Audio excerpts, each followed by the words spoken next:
Olá, bem-vindos a mais um mergulho profundo. Hoje, o foco são as enzimas. A gente pegou um material acadêmico bem denso para tentar desvendar o que são essas moléculas, né? E por que elas são tão importantes. E, claro, como é que elas funcionam lá no nível molecular. Para começar, um dado que, olha, me chamou muito a atenção. Enzimas podem acelerar reações químicas, tipo de 1 milhão a 1 trilhão de vezes. É muita coisa. Vamos tentar entender isso melhor. É impressionante mesmo. E não é só a velocidade, sabe? É a precisão, é quase cirúrgico. Geralmente, cada enzima foca numa molécula bem específica, que a gente chama de substrato. E aí, ela transforma esse substrato num produto definido. E o mais legal é que a enzima, bom, ela sai igualzinha no final, pronta para mais uma rodada. E essa atividade toda, ela pode ser regulada, controlada de forma bem fina. Entendi. Mas elas fazem isso sozinhas ou, tipo, algumas precisam de uma ajudinha? Componentes extras, talvez? Boa pergunta. Olha, muitas enzimas são só proteína mesmo. Aí a gente chama essa parte proteica de apoenzima. Mas várias outras precisam sim de parceiros. São os cofatores, que não são proteínas. Podem ser íons, tipo íons metálicos, ou moléculas orgânicas, às vezes complexas, que a gente chama de coenzimas. Muitas vitaminas, aliás, viram coenzimas. Quando a apoenzima se junta com o cofator dela, aí sim a gente tem a holoenzima. É a versão completa, ativa. Ok. Holoenzima. Então, essa enzima completa encontra o seu substrato. Como acontece essa interação lá na molécula? Deve ter um lugar específico para isso, né? Exatamente, tem sim. O ponto de encontro é o sítio ativo. É uma região tridimensional bem particular da enzima. O substrato, vamos chamar de S, ele se encaixa ali no sítio ativo da enzima e aí forma um complexo temporário, sabe? O complexo enzima-substrato ou ES.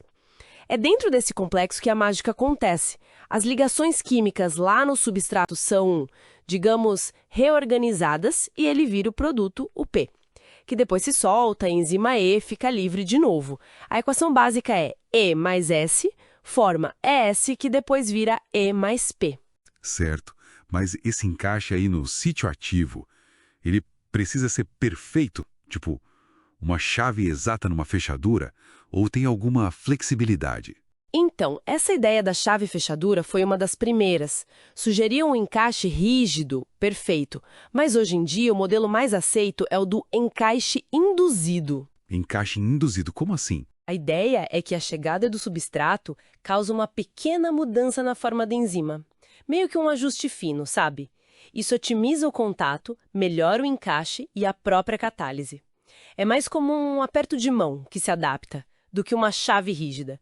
Essa flexibilidade, essa adaptação é fascinante e é super importante para a eficiência da enzima. Entendi. Essa adaptação é crucial, então. Agora, pensando que enzimas são proteínas, eu imagino que elas sejam sensíveis às condições do ambiente, né? Como outras proteínas geralmente são. Exatamente. Muito sensíveis. Temperatura e pH são fatores, assim, críticos. Cada enzima tem uma temperatura ótima para trabalhar. Para gente, o humano geralmente fica ali perto dos 37 graus Celsius. Se esquentar demais, a enzima pode desnaturar. Ou seja, ela perde a forma tridimensional dela e aí perde a função. E muitas vezes isso é irreversível. E o mesmo vale para o pH. Tem enzima que gosta de ácido, como a pepsina no estômago, que funciona em pH tipo 1,5.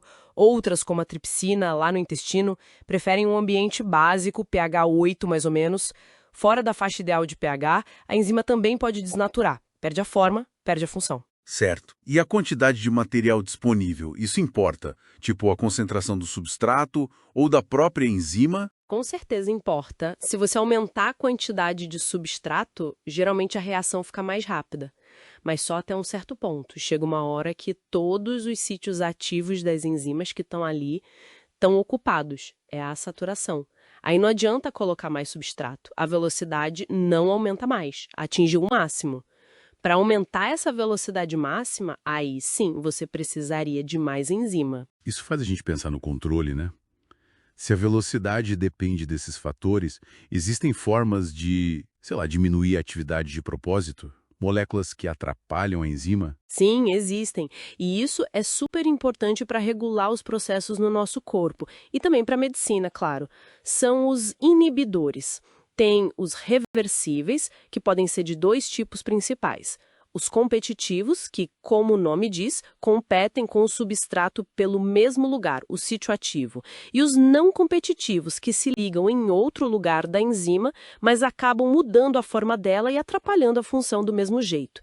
E ainda tem os inibidores irreversíveis. Esses se ligam tão forte na enzima que basicamente desligam ela permanentemente.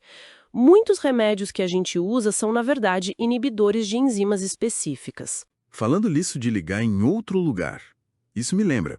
Tem umas enzimas que têm outros sítios de controle, né? Além do sítio ativo, acho que chamam de alostéricas. Regulação. Elas têm, além do sítio ativo, um ou mais sítios alostéricos. É ali que se ligam outras moléculas, os efetores alostéricos. E esses efetores podem ser ativadores, que aumentam a atividade da enzima, ou inibidores, que diminuem.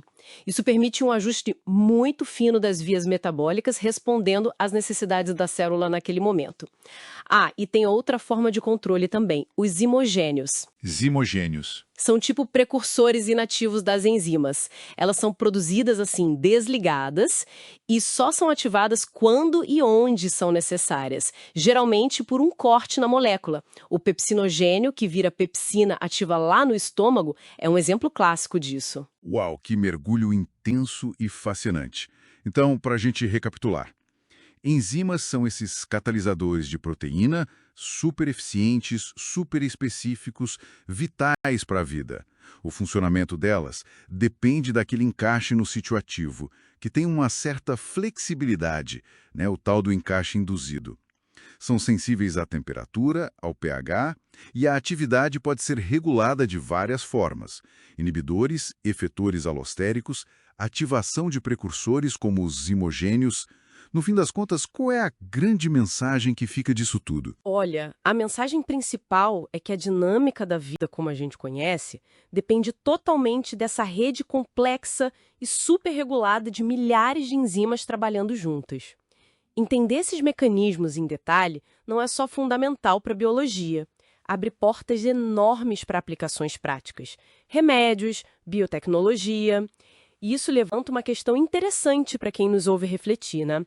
Pensando nessa especificidade toda, nessa capacidade de regulação tão fina das enzimas, como será que a manipulação direcionada dessas moléculas, dessas nanomáquinas, poderia revolucionar tratamentos médicos ou processos industriais no futuro?